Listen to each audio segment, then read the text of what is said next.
The Tampa Bay Buccaneers are looking to almost win out and make the playoffs, and I think they can do it, but the New York Giants are entering a new era. Daniel Jones, and you can see the shirt, gone, waived, released. We don't know where he's going to go, but he's not going to be a New York Giant anymore. Welcome to the New York Giants versus Tampa Bay Buccaneers breakdown. If you're new here, you've never seen one of these before, my name is Max. I make these every single week for the Thursday night games, Sunday games, as well as Monday night football games. We're going to go through all the coverage data, run scheme metrics, and overall logistical information to help you with your fantasy teams, as well as your higher or lower projections. So if you are new, make sure you subscribe, join the family. We're on the road to 7K. We're almost there. And make sure you like this video if you enjoy content like this. We're going to start with the coverage matrix. If you've never seen it before, it's an outline of what every team in the NFL plays in terms of coverage. Man, zone, single high, two high, whatever it may be. It breaks it down for you. We'll start over here, the defensive aspect. And it's very important when you look at these two teams because they have two outliers. Each team has an outlier in terms of what they like to do. Before we talk about the coverage outliers, though,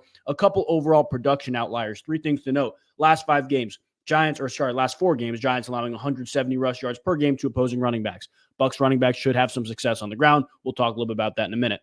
Number two, last four games.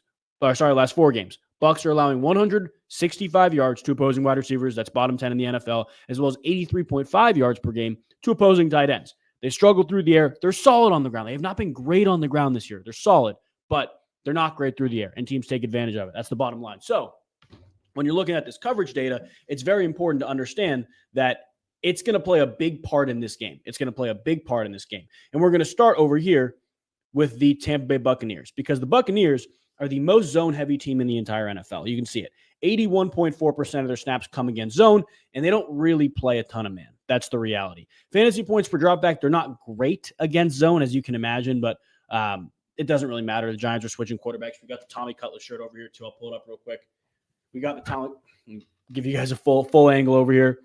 Tommy Cutler shirt, ready to go for tomorrow, depending on when you're watching this, maybe today. But the Giants are making the switch at quarterback. So we don't really want to look too much at the quarterback metrics when we're looking at this stuff. We want to look at the wide receiver metrics, and we'll get into that in 2 seconds. But it is important to note that the overall targets per route run, yards per route run versus man and zone for this New York Giants offense is led by Malik Nabers. That's the bottom line. But when you switch from man to zone, Wan'Dale Robinson vaults up to the top or second on that list behind Malik Nabers in terms of yards per route run, targets per route run. Wan'Dale Robinson is much more productive against zone than he is against man, and the Buccaneers are going to play a lot of zone. They're going to throw a lot of things at Tommy DeVito. That's the bottom line. But they're going to play a lot of zone. They're going to rotate in a lot of different ways. You can see they're pretty balanced in terms of one high, two high, what they do in the zone world. About 17% cover 2, good amount of cover 3, but another 17% cover 4. They're pretty balanced in what they do in terms of zone coverage. Now, we can go talk advanced metrics for these receivers, these Giants wide receivers,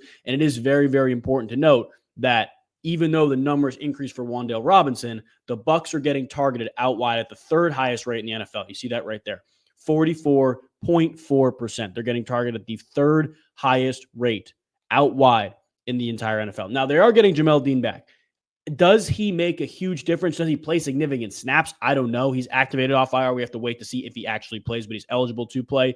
But when you look at this Giants team, you can pretty clearly guess who the out wide route runner is. But I think there's 2 we got to look for today because Malik Nabers, obviously, right, is a polarizing threat on the outside, really wherever he lines up and on the outside. But as soon as this data loads, you guys are going to see it's more than just Malik Nabers on the outside. And there's been other receivers who have been productive this year, especially when you look at the out wide production, because there's a lot of different variables with this Giants offense.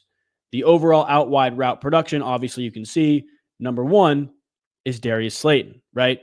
Out wide in terms of route percentage, so 79.2% of his routes overall are outside.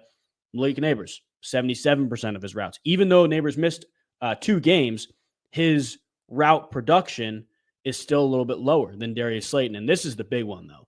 And this, again, leads into Malik Nabers a little more than Darius Slayton. 69.6% of design pass plays, design dropbacks, have a Malik Nabers route from the outside. But look at Darius Slayton, right below him, 64.2%. What I'm trying to tell you here is Darius Slayton is, I think, in for a good game as well. It's not just Malik Nabers here. So if you guys are in daily fantasy, if you're looking for your higher or lower projections, to me, Darius Slayton is a very, very good low end, low cost option. But again, you look at the slot route percentage, obviously it's Wan'Dale Robinson, but it's important to note here too, Theo Johnson, right? 25% of the team's routes from the slot are from Theo Johnson. 35.4% of design dropbacks have a Theo Johnson route from the slot. The Buccaneers are really struggling against slot wide receivers and slot route runners in general, which is why you lead into the tight ends, right? That's why Travis Kelce played so well against them. And you can look at some of the game logs against for this Tampa Bay Buccaneers team. Tight ends produce. That's the bottom line. You can go down here most recently, right? George Kittle, 57 and a touchdown. Kelce, 100. Kyle Pitts, 91 and 2 touchdowns. Mark Andrews, 41 and 2 touchdowns. Multiple 45-plus receivers for the Saints. Kyle Pitts, 88 yards. This Tampa Bay Buccaneers team struggles mightily against opposing tight ends. And look, the bottom line with the Giants is they're going to try to get those guys involved. They're going to try to get Theo Johnson involved. They're going to try to get Wan'Dale Robinson involved. I think because the Bucs play a lot of zone coverage, right, it's going to be a lot of different things in terms of the overall offense the Giants see. However, a lot of quick passes, making things easy for Tommy DeVito. I wouldn't be surprised, to be honest with you guys, if we saw more screens than usual. We can pull up some of the screen data in a second here, but I wouldn't be surprised if we saw more screens than usual. To me, this is a big, short pass, check down, a screen. Like, I really do think it's screen. We'll pull up some screen data in a second here, but I do want to make sure you guys know if you are making your picks for this game, you can get some bonus cash to do it with a couple different places, right? If you're not on Underdog, you're not on Sleeper, I'll pull this up for you real quick. They are going to give you some bonus cash to join if you join with code LEADS, LEADS. So Sleeper is going to match your first deposit up to $1,500. If you're not on Sleeper, highly suggest you get on it. It absolutely rocks. They'll also give you a free half-yard pick.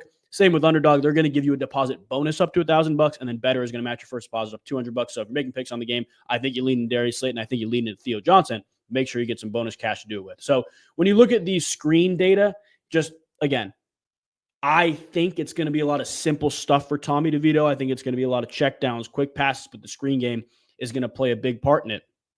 When you look at the design screen percentage, the Tampa Bay Buccaneers are getting screened at the 10th highest rate in the NFL. I'm fascinated to see what the Giants rate is here, but whatever it is, I still do really think that's going to be a big part of the game plan. So the design percentage, the New York Giants are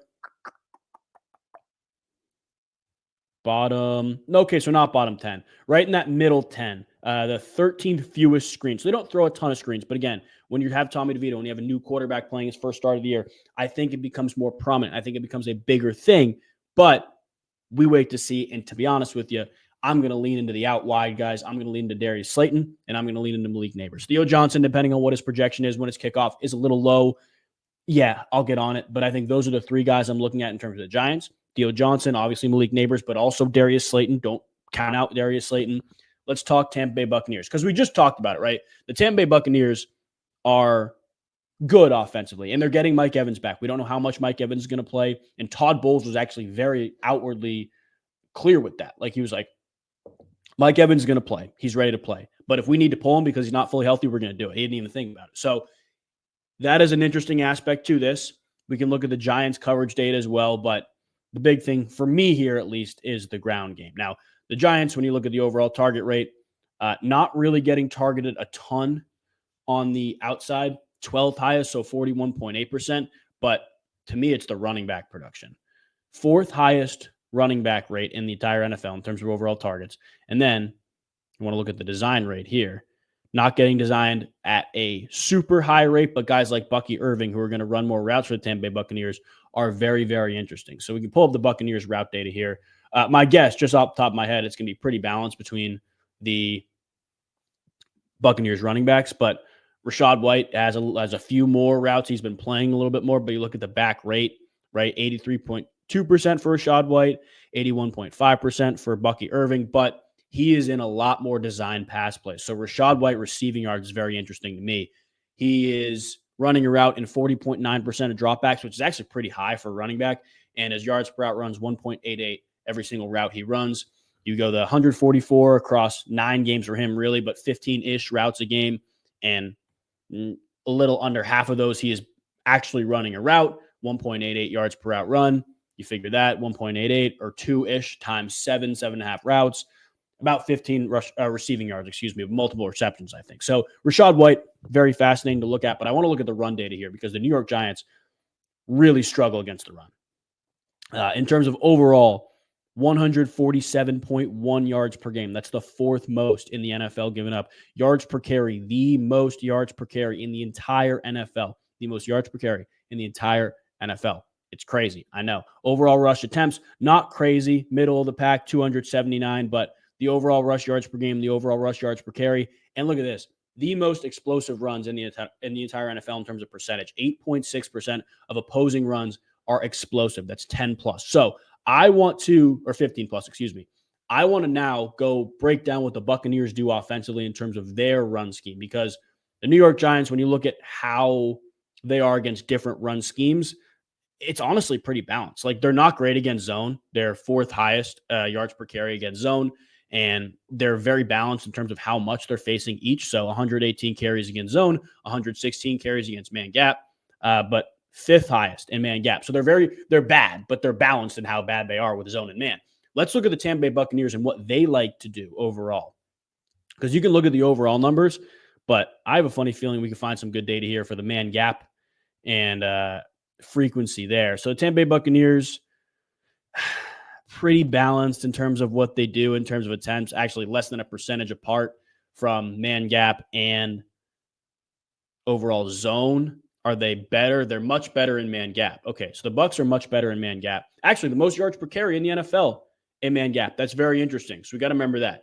6.23 yards per carry for the Tampa Bay Buccaneers in man gap. Crazy success rate, 58.4% success rate too. So they're going to lean on a little bit more, whereas their zone success rate, gosh, is that worse in the NFL? Fourth worst in the NFL. So they're much more successful running man gap, but they still do run zone. They're pretty balanced. But we got to look at the players here, because Bucky Irving, Rachaad White, those guys are going to get pretty evenly distributed carries. Like, you look at the overall attempts, it's 96 for Bucky Irving, 80 for Rachaad White. It's pretty evenly distributed across, but we have to see if there's a heavy tip in terms of zone, and there is, or zone and man gap, and there is. So Bucky Irving is the man gap guy.